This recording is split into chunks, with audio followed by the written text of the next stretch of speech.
히브리서가 갖고 있는 특징이 무엇인가 하는 것을 우리는 읽어오면서 확인해 볼 수 있는데, 사도가 당시에 고난과 박해 가운데 믿음을 저버리게 될 위험 속에 빠져 있는 많은 신자들을 믿음 가운데 격려하기 위해서 이 말씀, 이 편지를 기록하고 있는데요.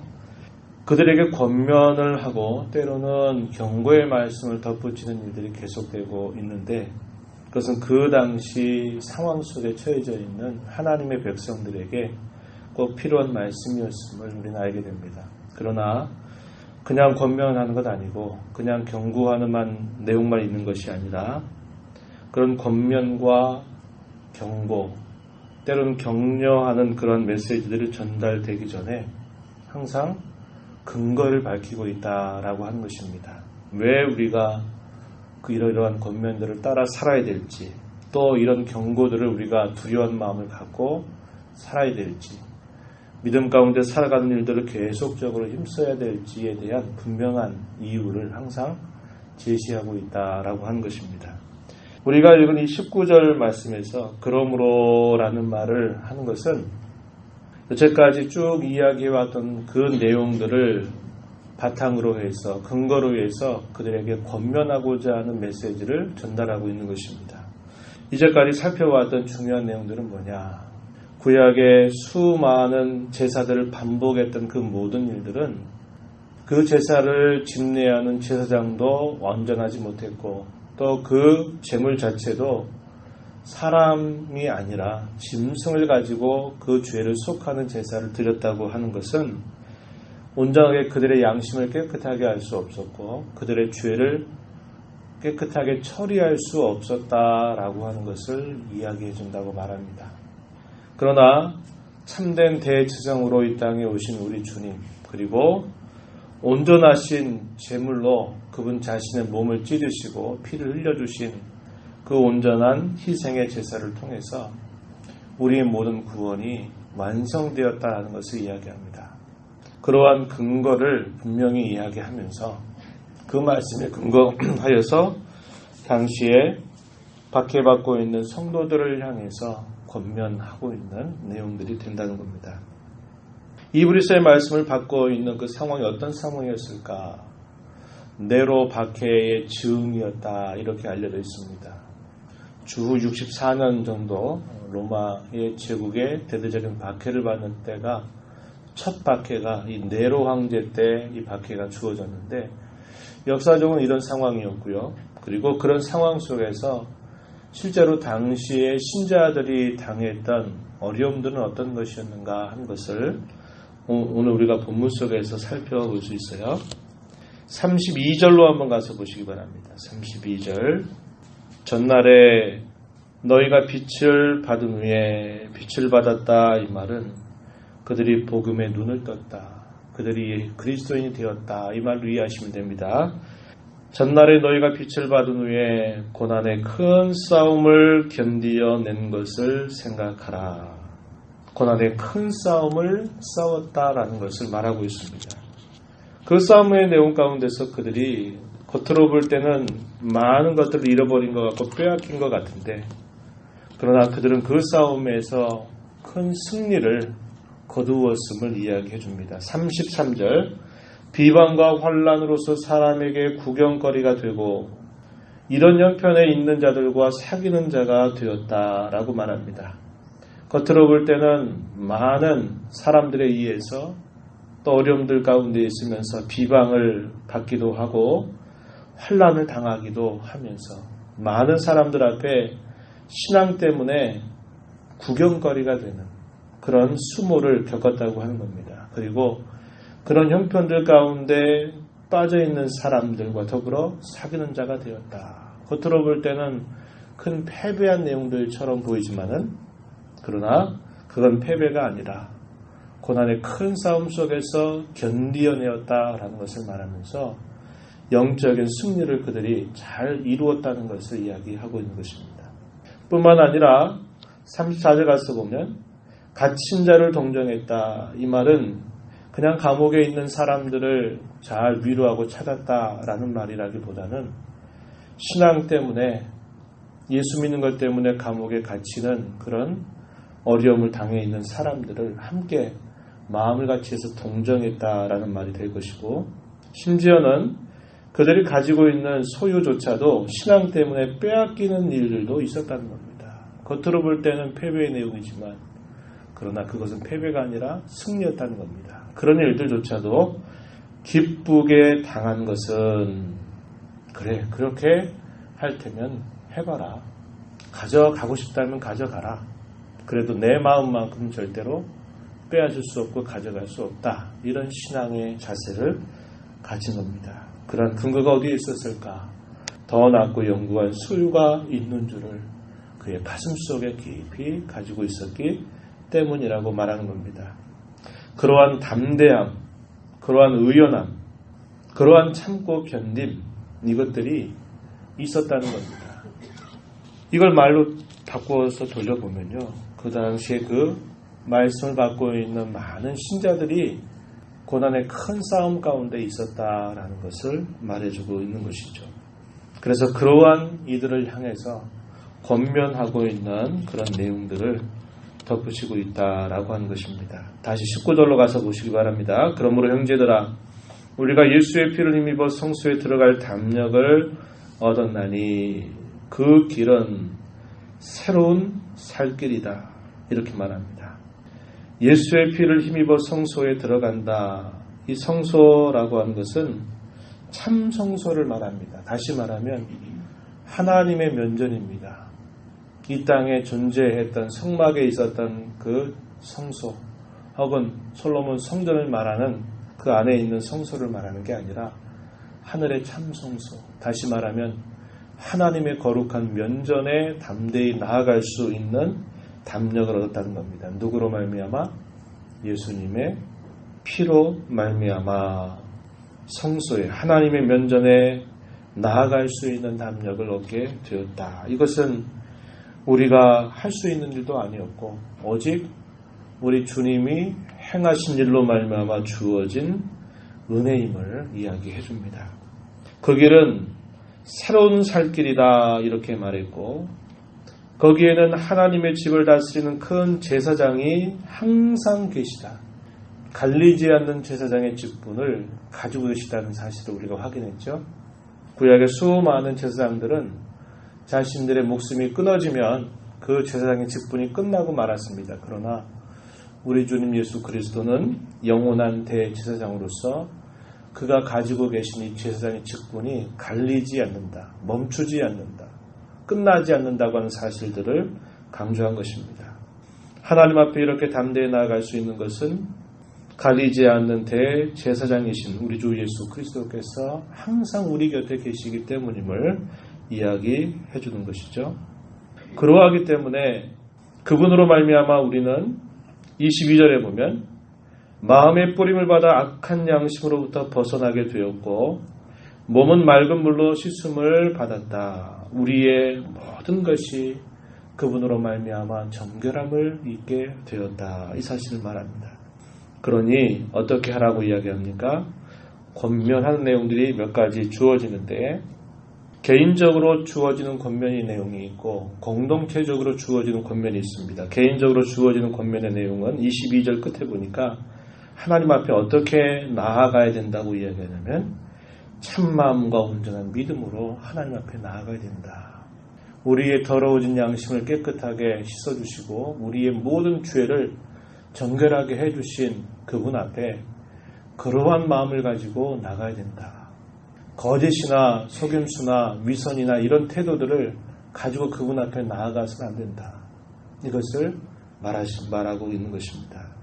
이것은 우리가 늘 하나님 앞에 살아가야 될 우리 마음의 변함없는 태도이어야 하고, 하나님의 면전에 예배하든 기도하든 찬송하든 하나님의 면전에 늘 설 때마다 우리의 마음이 점검되어야 될 아주 중요한 내용입니다. 이것이 없이는 하나님께서 기뻐 받으실 만한 그러한 일을 우리가 행할 수 없게 되는 것입니다. 이러한 일을 입지 않은 사람들이 아무리 이렇게 마음을 먹고 한다 그래도 이거는 그렇게 될 수 없는 일이죠. 예수 그리스도의 대속의 은혜를 받지 못한 사람들은 그들의 양심이 온전하게 깨끗함을 입지 못한 사람이기 때문에 아무리 겉으로 보일 때 참마음과 온전한 믿음을 가지고 하는 것처럼 보이는지 모르나 그것은 하나님 앞에 그렇게 될 수 없는 일이에요. 그러나 예수 그리스도의 대속의 은혜를 값없이 진심으로 받은 사람들은 이런 마음을 가지고 하나님 앞에 설 수 있고 이것이 없이는 하나님 앞에 나아갈 수 없다는 것을 우리에게 잘 가르쳐 주는 것입니다. 그래서 우리는 항상 우리의 마음과 우리의 중심을 하나님 앞에 살피는 일들을 무엇보다도 중요하게 여기는 자세를 가져야 된다는 것이죠. 또 하나는 어떻게 하라고 얘기하냐면 23절에 약속하신 이는 미쁘시다. 변함없다. 한결같다. 신실하시다. 그러니 우리가 믿는 도리의 소망을 굳게 잡으라고 이야기합니다. 믿는 도리 뭐라 그랬죠? 신앙의 고백입니다. 신앙의 고백. 히브리서가 강조하고 있는 표현이에요. 믿는 도리라는 말은 신앙의 고백을 말합니다. 오늘날 우리가 마치 사도신경을 고백하는 것과 똑같은 것입니다. 예수님은 나에게 주님이시고 예수님만이 나의 유일한 구주가 되시고 세상의 모든 군주 앞에서 세상의 모든 위협과 공갈과 협박 앞에서 나는 예수님만은 나의 구주로 믿습니다. 라고 하는 이 신앙의 고백을 굳게 잡으라고 이야기합니다. 잘 아신 바와 같이 우리 한국의 초대 역사 속에서도 예수 믿는 것 때문에 목숨을 내걸고 믿었던 분들이 참 많이 계셨습니다. 그래서 믿는 그 믿음 하나, 신앙 고백 때문에 그 고백을 저버리지 않는 것 때문에 공산당으로 의해서 죽임을 당하는 그런 일도 있었고 일제치하에서 많은 그런 시련을 겪었던 우리 믿음의 선배들도 있었던 것이죠. 그래서 어떤 일이 닥쳐와도 이 신앙의 고백에서 흔들리지 말고 굳게 잡으라고 권면하는 것입니다. 개인적인 권면의 말씀이 되고요. 그 다음에 공동체적으로 권면하는 말씀은 이렇게 말합니다. 24절에 보니까 서로 돌아보라는 거예요. 우리가 뒤에서 우리가 봤던 말씀 중에 갇힌 자들을 동정했고 이러한 형편에 처한 자들과 사귀는 자들이 됐다. 함께 고난 가운데서 그 고난을 함께 견뎌내면서 기도하면서 격려하면서 그 싸움을 영적으로 승리를 이끌었던 그런 모습을 보여준다 그랬죠. 서로 돌아보라는 겁니다. 그래서 사랑과 선행을 격려해야 된다 권면하고 있고요. 또 25절에 보면 모이기를 피한 어떤 사람들의 습관과 같이 하지 말고 그날이 가까움을 볼수록 더욱 권해서 더욱 모이기를 힘쓰라고 이야기해 줍니다. 그날 어떤 날일까요? 주께서 재림하시는 날. 모든 것이 제자리로 돌아가게 되는 날. 그날을 말합니다. 그날이 가까움을 볼수록 더욱 권해서 모이기를 힘쓰라고 이야기하는 겁니다. 우리가 건강하고 함께 이렇게 있을 때는 모이는 것이 때때로 짐이 되고 멍해가 될 수 있을는지 몰라요. 그러나 여러분 한번 아파보세요. 아파서 병상에 한번 누워 계신다고 한번 생각해 보세요. 우리 성도들 가운데 그런 분들이 계시죠. 함께 성도들과 함께 예배하는 자리가 그토록 소중함을 가슴 깊이 뼈저리게 느끼고 기도하고 있습니다. 우리가 이렇게 건강한 몸을 주시고 또 이런 형편들을 통해서 하나님이 모일 수 있는 기회를 주신 것을 짐으로 생각하거나 그런 무거운 그런 멍해로 생각하는 자세를 버려야 되고 내가 이렇게 모일 수 있음이 주님이 내게 주신 은혜가 또 있고 또 나를 향한 주님의 기대가 있기에 이렇게 모일 수 있는 자리를 마련해 주시는구나. 나뿐만 아니라 나와 함께 있는 구역의 식구들이나 기관 식구들이나 함께 지체를 이루고 있는 형제와 자매들을 권해서 이런 모임을 소중하게 여기고 함께 하도록 하라는 것입니다. 이 교회는 마치 어머니의 품과 같다라고 우리 신앙이 많은 선배들은 이야기합니다. 어머니의 품을 떠나 있는 어린 자녀는 불안하기 이를 데 없는 것이죠. 그러나 교회인 어머니의 품에 함께 모이게 되면 그 안에서 서로 교제하고 서로 나누고 서로 기뻐함이 힘을 얻을 수 있는 일이 되는 것입니다. 이게 바로 교회라는 거예요. 이것이 곧 성도들 상호 간의 만남과 모임이라고 하는 것입니다. 그래서 사도는 어려움을 당할수록 어려움 가운데 처지에 있다면 더욱더 서로를 권해서 모이기를 힘쓰도록 권면을 하고 있는 것입니다. 이러한 권면의 내용들과 더불어서 그 이후의 말씀에서는 아주 무서운 경고의 말씀을 덧붙여 주고 있어요. 그러면서 이 경고 이후에 또다시 그들을 격려하고 있습니다. 여러분들이 전날의 고난의 큰 싸움에서 견디어서 겉으로는 패배한 것처럼 보이지만 영적으로 승리하였던 그 모습을 기억하면서 어떻게 하라고 말하냐면 인내가 필요하다. 담대해라. 의연해라. 이렇게 권면하면서 격려합니다. 그러면서 우리는 마지막 절에 보니까 뒤로 물러가 멸망할 자가 아니라 오직 영혼을 구원함에 이르는 믿음을 가진 자들이다. 이렇게 말하면서 전날의 고난의 큰 싸움에서 승리했던 것처럼 또다시 닥쳐온 어려움들 속에서 물러서지 말고 침륜에 빠질 자처럼 쓰러지지 말고 오직 구원함에 이르는 믿음을 가진 자처럼 힘쓸 것을 격려하는 그런 메시지를 전달해 줍니다. 오늘 우리가 이 말씀을 보면서 우리도 동일한 믿음의 선상에 서 있습니다. 근데 오늘날 우리의 싸움은 이렇게 눈에 보이는 공갈과 협박으로 다가오는 게 아니라 매우 은밀한 방식으로 우리를 공격해 오고 있는 겁니다. 전쟁이라든지 아니면 큰 시련이나 고난을 통해서 우리를 몰아넣는 그런 공격을 하지 않는 것이, 그러나 아주 은밀한 방식으로 우리의 신앙을 무너뜨리는 그런 유혹들 앞에 맞서고 있다는 것을 언제나 기억해야 됩니다. 그럴 때 우리의 마음이 어떠함을 항상 점검하고 하나님 앞에 우리의 마음이 참마음과 온전한 믿음으로 늘 하나님 앞에 서기를 늘 점검하면서 힘써가는 신앙의 걸음을 걸어가야 할 것입니다. 무더운 여름날이지만 하나님께서 오늘도 우리에게 귀한 날 주신 줄 알고 이 믿음의 선한 싸움을 잘 싸워서 승리를 통하여 주께 영광을 올려드리는 우리 모두가 되기를 축복합니다. 하나님 아버지 감사드립니다. 이 새벽 시간에도 저희들을 인도하셔서 하나님 앞에 저희들을 세워주시고 우리의 의로움과 구속함이 되신 예수 그리스도로 말미암아 하나님의 면전에 나아갈 수 있는 담력을 허락해 주셔서 감사합니다.